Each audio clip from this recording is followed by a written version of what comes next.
1 Samuel chapter 14, New King James Version. Now it happened one day that Jonathan, the son of Saul, said to the young man who bore his armour, "Come, let us go over to the Philistines' garrison that is on the other side." But he did not tell his father.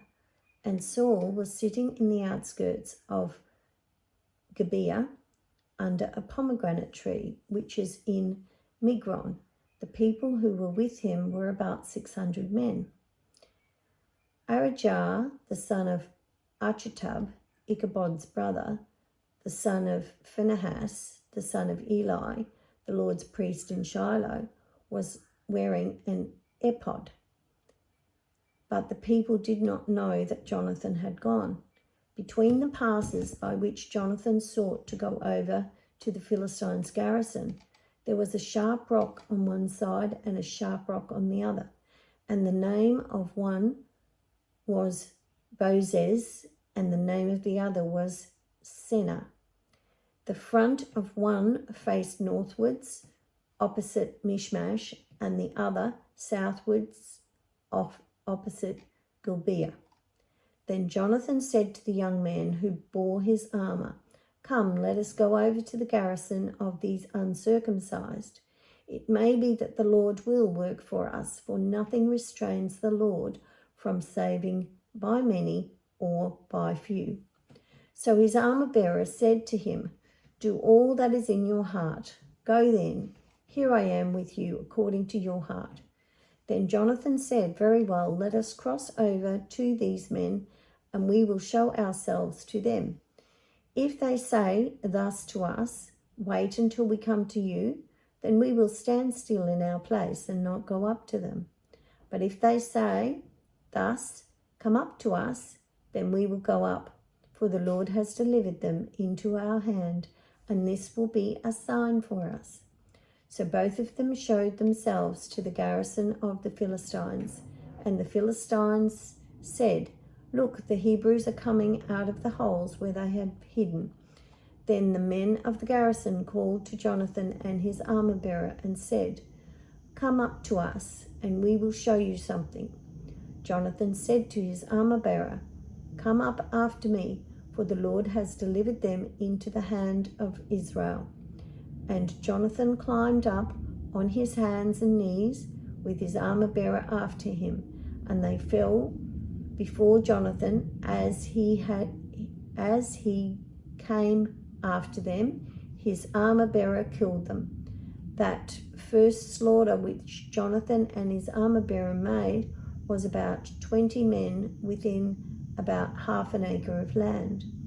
And there was trembling in the camp, in the field, and among all the people. The garrison and the raiders also trembled, and the earth quaked, so that it was a very great trembling. Now the watchmen of Saul in Gibeah of Benjamin looked, and there was a multitude melting away, and they went here and there. Then Saul said to the people who were with him, "Now call the roll and see who has gone from us." And when they had called the roll, surprisingly, Jonathan and his armour-bearer were not there. And Saul said to Ahijah, "Bring the ark of God here." For at that time the ark of God was with the children of Israel. Now it happened while Saul talked to the priest that the noise which was in the camp of the Philistines continued to increase, so that Saul said to the priest, "Withdraw your hand." Then Saul and all the people who were with him assembled, and they went to the battle. And indeed every man's sword was against his neighbour, and there was very great confusion. Moreover, the Hebrews who were with the Philistines before that time, who went up with them into the camp from the surrounding country, they also joined the Israelites who were with Saul and Jonathan.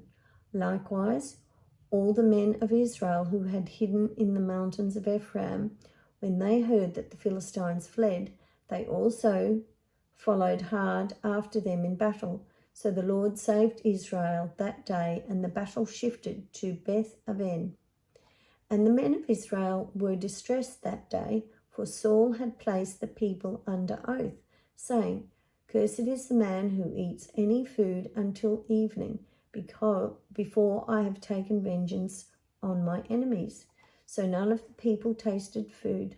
Now all the people of the land came to a forest, and there was honey on the ground. And when the people had come into the woods, there was honey dripping, but no one put his hand to his mouth, for the people feared the oath. But Jonathan had not heard his father's charge, the people with the oath.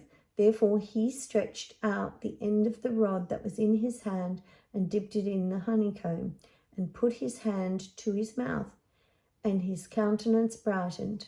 Then one of the people said, "Your father strictly charged the people with an oath, saying, 'Cursed is the man who eats food this day.' And the people were faint. But Jonathan said, 'My father has troubled the land. Look now how my countenance has brightened, because I tasted a little of this honey.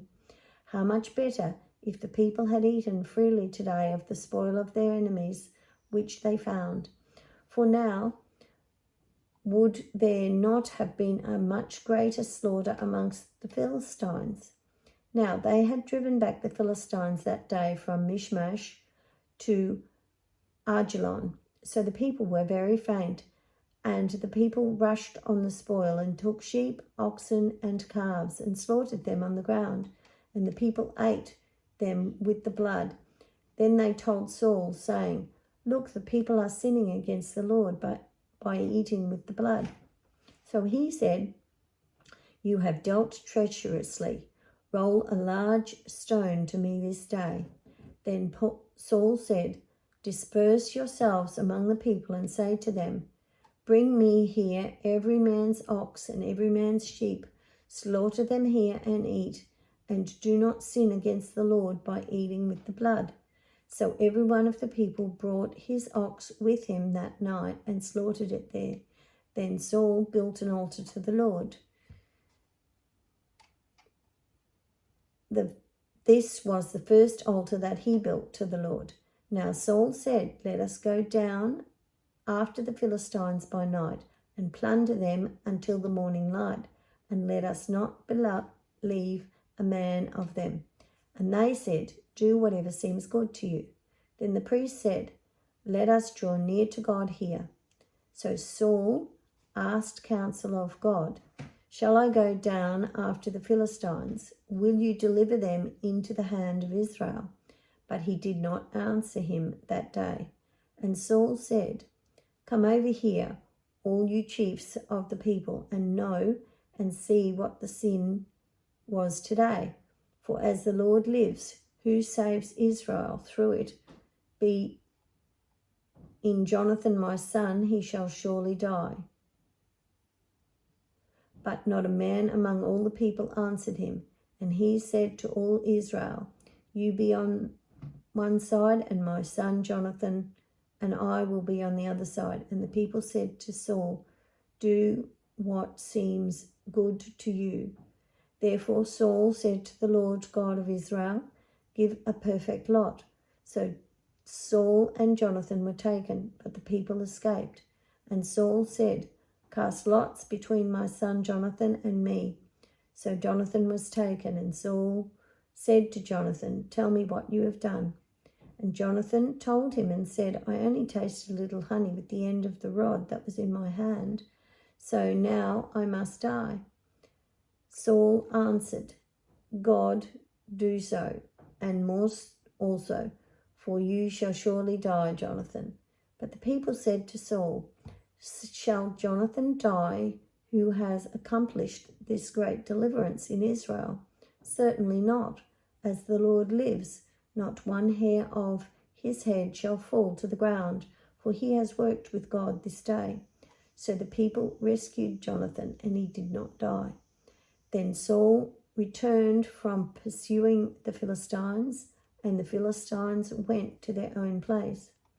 So Saul established his sovereignty over Israel and fought against all his enemies on every side, against Moab, against the people of Ammon, against Edom, against the kings of Sobar, and against the Philistines.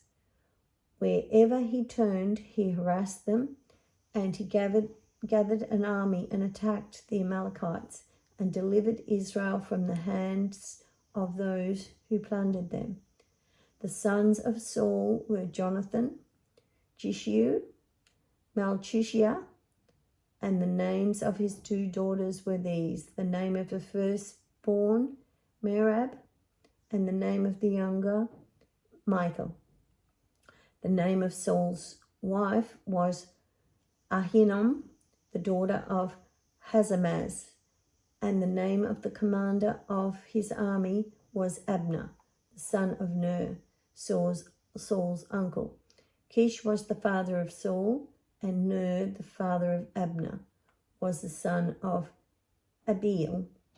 Now there was fierce war with the Philistines all the days of Saul, and when Saul saw any strong man or any valiant man, he took him for himself.